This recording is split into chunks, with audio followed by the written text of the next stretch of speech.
새번역 사도신경으로 신앙 고백하겠습니다. 저는 전능하신 아버지 하나님 천지의 창조주를 믿습니다. 저는 그분의 유일하신 아들 우리 주 예수 그리스도를 믿습니다.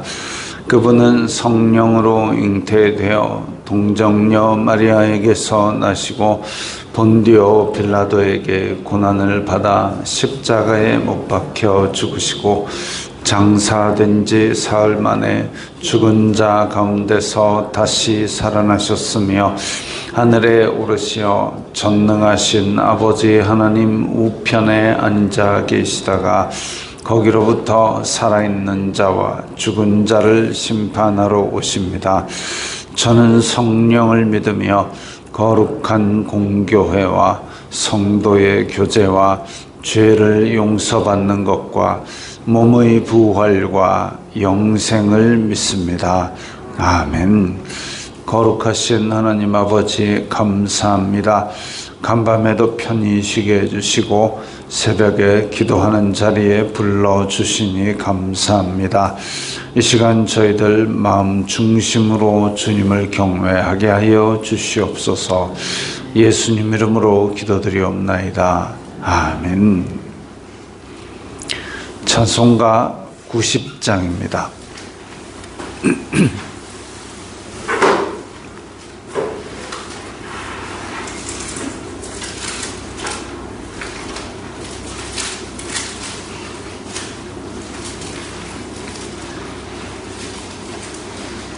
찬송가 90장입니다.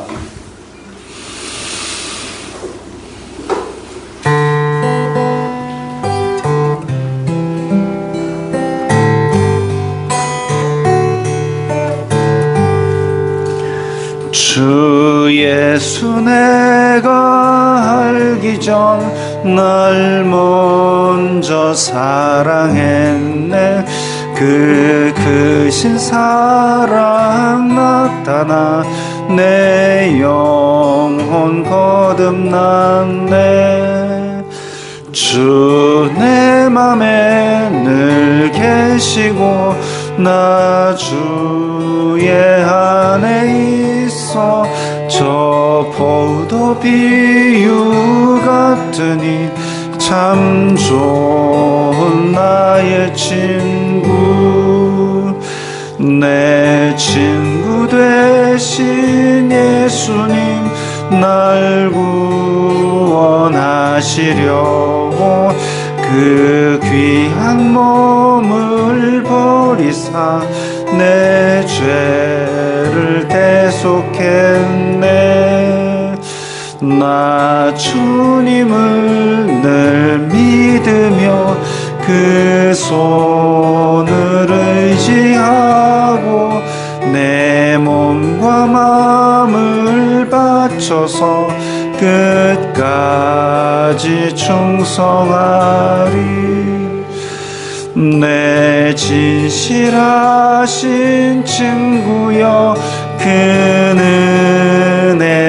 내려주사 날 항상 보호하시고 내 방패 되옵소서. 그 풍성한 참 사랑을 네 능히 끊을 소냐. 날 구원하신 예수는 참 좋은 나의 친구.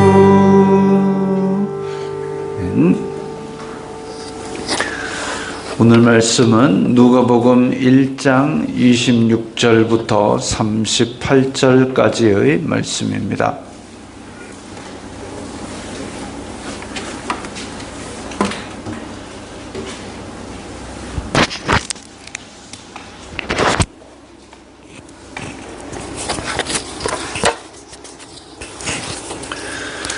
누가복음 1장 26절부터 38절까지의 말씀 함께 읽겠습니다. 여섯째 달에 천사 가브리엘이 하나님의 보내심을 받아 갈릴리 나사렛이란 동네에 가서 다윗의 자손 요셉이라 하는 사람과 약혼한 처녀에게 이르니 그 처녀의 이름은 마리아라. 그에게 들어가 이르되 은혜를 받은 자여 평안할지어다.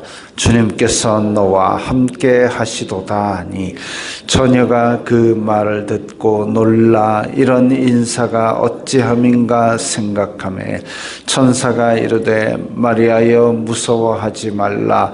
내가 하나님께 은혜를 입었느니라. 보라 내가 잉태하여 아들을 낳으리니 그 이름을 예수라 하라.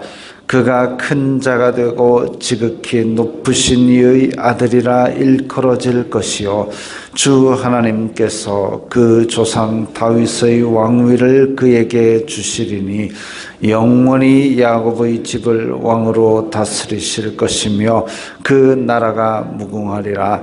마리아가 천사에게 말하되 나는 남자를 알지 못하니 어찌 이 일이 있으리까? 천사가 대답하여 이르되 성령이 내게 임하시고 지극히 높으신 이의 능력이 너를 덮으시리니 이러므로 나실 바 거룩한 이는 하나님의 아들이라 일컬어지리라. 보라 내 친족 엘리사벳도 늙어서 아들을 배었느니라. 본래 임신하지 못한다고 알려진 이가 이미 6달이 되었나니 대저 하나님의 모든 말씀은 능치 못하심이 없느니라. 마리아가 이르되 주님의 여종이오니 말씀대로 내게 이루어지이다 하매 천사가 떠나가니라. 아멘. 자, 오늘 본문에서 하나님의 보내심을 받은 천사가 갈릴리 나사렛이란 동네에 갔다 그랬습니다. 나사렛이란 동네가 우리가 예수님을 나사렛 예수 이런 호칭으로 알고 있기 때문에 우리는 나사렛이란 동네를 이름을 다른 유대 땅의 어떤 동네보다도 알고 있지만 이 갈릴리다 이러면 벌써 이스라엘에서는 이미 촌입니다. 갈릴리라 그러면 이미 촌입니다. 근데 이미 촌이라는 의미에는 또 다른 의미가 있습니다. 북이스라엘 왕국이 멸망당하고 아수르가 많은 이방인들을 거기로 이주를 시켜가지고 통혼시켰습니다. 그래서 유대 땅 예루살렘 주변 이 동네에는 그러니까 남유다 왕국의 후손들은 그야말로 이제 이스라엘 안에서 결혼을 하는 순혈이 유지가 되어 있었지만 이 북이스라엘 왕국 특히나 사마리아 지역 이 동네는 그야말로 이방 땅이나 다를 바가 없었죠. 그리고 그 이후에 헬라의 통치를 받고 로마의 통치를 받으면서 갈릴리 같은 경우는 위에 이제 시리아 땅과 연결이 되면서 거의 이방인들이 많이 거주해 살고 있는 그런 지역이었습니다. 그러니까 촌이다 이렇게 하면 이 예루살렘 성전과의 몸과 마음과 민족적 거리가 멀어진 곳을 말하는 거죠. 그렇게 갈릴리 땅인데 갈릴리 땅 주변에서 또 산골로 들어간 곳이 나사렛입니다. 옛날 레위인들이 그 박해와 그리고 우상 숭배를 피해서 도망 가다가 숨어 간 곳이 나사렛입니다. 그러니까 얼마나 숨어 있는 지역이겠습니까? 숨어 있는 지역이기도 우리나라도 옛날에 뭐 이렇게 귀양살이 가거나 아니면 정권이 때리려고 할 때 그 도망쳐서 강원도 산골 깊은 곳에 화전민으로 살아갔던 사람들 있지 않습니까? 그런 것처럼 레위인들이 도망 가가지고 그렇게 숨어 지낸 그런 동네입니다. 그러니까 얼마나 이 시골이겠습니까? 그런 나사렛이란 동네가 나옵니다. 그러니까 나중에 예수님도 나사렛 예수다라고 부르는 그 호칭에는 약간 약간 비하 촌놈 이런 의미가 들어가는 그런 호칭입니다. 나다나엘도 나사렛에서 뭔 선한 것이 나오겠느냐라고 그렇게 이야기를 할 정도로 그런 동네의 이름입니다. 자, 그러면 우리는 앞에서 읽었던 사가랴와 엘리사벳은 어디에 살았습니까? 예루살렘에 살았습니다. 예루살렘, 그리고 여기서 오늘 나오는 나사렛, 갈릴리 나사렛 이러면 대조가 됩니다.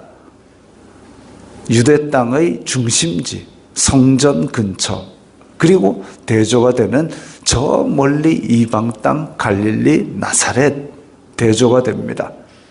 그리고 제사장 가족인 사가랴와 엘리사벳, 또 여기는 다윗의 자손 요셉이라 하는 사람, 그리고 처녀의 이름은 마리아, 직함도 없습니다.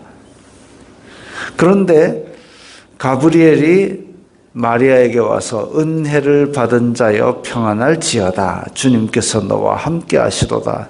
참 멋진 인사지요. 근데 처녀가 그 말을 듣고 놀라 이런 인사가 어찌함인가 라고 생각을 했지만, 자, 이 마리아가 그냥 자기 살고 싶은 대로 살고 있을 때에 뜬금없이 하나님께서 너 선택했다, 너를 통하여 메시아가 날 것이다, 이렇게 얘기를 했을까요? 분명히 아닐 겁니다. 하나님께서 그의 인생을 차곡차곡 준비시키셨을 겁니다. 그러지 않고 뜬금없이 제 마음대로 사는 사람에게 너 하나님께서 택했으니까 메시아의 엄마가 될 거야, 이렇게는 아니지요. 그래서 그렇게 차곡차곡 준비시킨 요셉과 마리아에게 하나님께서 때가 되매 이제 메시아를 보내실 것이라는 그런 소식을 가브리엘을 통해서 전했습니다. 보라, 내가 잉태하여 아들을 낳으리니 그 이름을 예수라 하라. 그렇게 탁 나왔으면, 사실 이 유대 땅에서 우리가 성탄절 때도 여러 번 말씀을 들어서 아시겠지만, 이 유대 땅에서는 상당히 충격적인 일입니다. 지금 요셉과 마리아가 정혼, 우리로 치면 약혼을 하고 나서도 바로 같이 살지 않는 이유도 뭐냐면, 정혼을 해놓고 한 1년 전후로 그렇게 이 사람이 순결하다, 그것을 확인하고 그리고 신부를 데려갑니다. 그 전에 이제 신랑은 신부에게 지참금이라든지 이런 것들도 준비를 하고, 또 살 집도 준비를 하고, 이런 과정을 거치는 동안 이제 그게 거의 약혼은 거의 결혼과 다를 바 없는 그런 사회적인 풍습을 가진 나라입니다. 그런데 뜬금없이 지금 여기에서, 결혼하고 나서 그 다음에 아들을 낳으리니 그러면 덜 부담스러운데, 정혼한 상태에서 임신이 나타났다 이러면 이제 진짜 큰 발등에 불이 떨어져서 허리까지도 아니고 목 위에까지 지직지직 타는 정도로 놀랍고 충격적인 일입니다. 이건 사회적으로도 문제지만 종교적으로도 잘못하면 끌려가서 돌에 맞아 죽게 생긴 그런 일입니다. 그럼에도 불구하고 은혜를 받은 자여 하나님께 은혜를 입었느니라, 이렇게 천사의 기별이 전해졌습니다. 그리고 32절 33절에 그가 큰 자가 되고 지극히 높으신 이의 아들이라 일컬어질 것이요, 조상 다윗의 왕위를 그에게 주시리니, 이런 말들이 다 어디에 나오는 얘기냐면, 이사야에서 하나님의 나라가 이루어질 것, 다윗의 왕조가 이루어질 것, 이 이사야의 예언이 그대로 실현할 사람이 바로 너에게서 태어난다, 이 얘기죠. 이사야의 예언의 실현자이다 그랬습니다. 지극히 높으신 이의 아들, 하나님을 가리키는 표현이죠. 예수님의 신성을 나타내는 말입니다. 근데 이 예수님께서 신성을 지니신 분이다라는 것에 대해서 유대인들은 인정하지 않았지만 예수님의 사역 가운데서 귀신을 쫓아내실 때에 하나님의 아들이여, 지극히 높으신 분의 아들이여, 어찌하여 나를 괴롭게 하시나이까? 귀신들, 마귀는 예수님을 알아보고 그렇게 소리를 질렀습니다. 그러나 이스라엘 자손들은 자기네들이 하나님의 백성이라고 주장하면서도 그들은 예수님의 신성을, 예수님을 인정하지 않았던 거죠. 요한복음 1장에 보면 그가 자기 백성에게로 왔으나 자기 백성이 그를 알아보지 못하였고, 그래서 유독 하나님의 백성이라는 그 이스라엘 자손들만이 예수님을 하나님의 아들로 알아보지 못하였다 그랬습니다. 그러나 영접하는 자, 곧 그 이름을 믿는 자들에게는 하나님의 자녀되는 권세를 주셨다 그랬습니다. 그 하나님께서 이 죄인들을 자녀 삼으시는 큰 은혜를 베풀어 주시는 그것이 지금 이루어지는 가슴 두근거리는 순간인데, 너무나 원하지 않는 상황에서 오기 때문에 어찌 보면 참 받아들이기 힘든 그런 응답입니다. 메시아 오시는 것 좋아요. 다윗의 왕이 오는 것 좋아요. 메시아가 내 태를 통해서 태어나는 거 좋아요. 근데 하필 정혼해갖고 아직 결혼식도 올리기 전에 이렇게 오시면 웃잡니까? 그 말 할 수 있는 상황입니다. 그러나 마리아는 저는 남자를 알지 못하는데 어떻게 이 일이 있습니까? 지극히 높으신 이의 능력이 너를 덮으시리니 될 것이다. 하나님의 말씀은 능하지 못하심이 없다. 그렇게 얘기했을 때 마리아는 주님의 여종이오니 말씀대로 내게 이루어지이다. 순종하였습니다. 대조가 되고 있죠. 예루살렘에 있던 제사장 사가랴와 엘리사벳은 그런 사실이 주어졌을 때, 아이고 난 나이 들었는데 어째 안 됩니다. 이건 표적이라도 줘보세요 라는 태도를 보였지만, 마리아는 저 시골 중에서도 나사렛으로 들어가는 포장도로가 2000년대의 완공이 되었습니다. 그런 지역인데도 불구하고, 아무 직함도 없는데도 불구하고, 그리고 받아들이기 힘든 나의 조건인데도 불구하고 의심 대신에 말씀대로 이루어지다라는 믿음을 보였습니다. 사실 상황이, 사가랴와 엘리사벳 집에는 아이가 태어난다면 정말 기쁘고 좋은 상황입니다. 근데 요셉과 마리아는 지금 아기가 들어서면 난리가 날 상황입니다. 하나님 조금만요 라고 하고 싶은 상황인데도 불구하고 말씀대로 이루어지다라고 받아들이는 모습을 봅니다.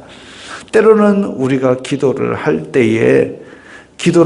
때에 내가 원하는 때에 응답이 안 돼서 정말 답답해 미칠 지경인 때도 있을 겁니다. 그러나 주님의 뜻이 이루어지이다, 말씀대로 이루어지이다, 이렇게 받아들이고 순종하는 그런 게 진짜 믿음이지요. 물론 의심도 생길 수 있는 건 사람이 연약하기 때문에 의심도 생길 수 있고 원망도 생길 수 있습니다. 그러나 그것을 내 입으로 뱉느냐, 또 그것을 내 몸으로 실천하느냐, 그건 또 단계가 다르지요. 내 마음속에 하나님의 응답이 늦구나, 내가 원하는 건 이건데, 이런 생각들이 여러 개 들 수가 있지만 그게 내 입으로 뱉어질 때는 뭔가 다른 책임이 주어집니다. 근데 어떤 일이 있다 할지라도 우리의 입에서는 말씀대로 내게 이루어지이다, 주님의 뜻을 내게 이루소서, 이게 맞죠. 욥이 그러했습니다. 그런 자기의 원치 않는 그런 환난과 질고와 고통이 있을 때에, 그래서 마누라가 하나님을 욕하고 죽어라 이랬을 때에 그랬을 때에 입으로 범죄하지 않고 주신 자도 하나님이시오 취하신 자도 하나님이시니 여호와께서 찬송을 받으실지라. 그렇게 함으로써 입으로 범죄하지 않았습니다. 그런 사람임에도 불구하고 아침 저녁으로 혹시나 부지불식간에 죄를 지었을까 봐 돌아보니까 사람은 타락한 죄인인데도 불구하고 하나님께서 그를 동방의 의인이라고 인정하셨죠. 순전하여 악에서 떠난 이런 사람이 없다라고 하나님께서 인정하신 겁니다. 비록 갈릴리 나사렛에 살고 있지만, 비록 아무런 직함도 없지만, 비록 하나님께서 응답을 하신다 하더라도 이 복잡한 상황 속에 있지만 이 믿음이 있었습니다. 마리아에게는 말씀대로 내게 이루어지이다. 그렇게 대조되는 것을 볼 때에 우리가 어떠한 믿음을 가져야 할지 잘 생각을 할 수 있죠. 이런 믿음이 우리 가운데 있어서 이 혼란한 세상 속에서도 주님의 뜻이 이루어지이다, 말씀대로 내게 이루어지소서 하는 그런 믿음으로 승리하시기 바랍니다. 기도하겠습니다. 거룩하신 아버지 하나님, 감사합니다. 저희들에게 믿음을 주시고 말씀을 주시니 감사합니다. 저희들을 통하여 아버지의 뜻을 이 땅에 이루어 주시고 저희들 가운데 말씀대로 이루어지기를 원합니다. 이 믿음으로 살아가게 하옵소서. 예수님 이름으로 기도드리옵나이다. 아멘.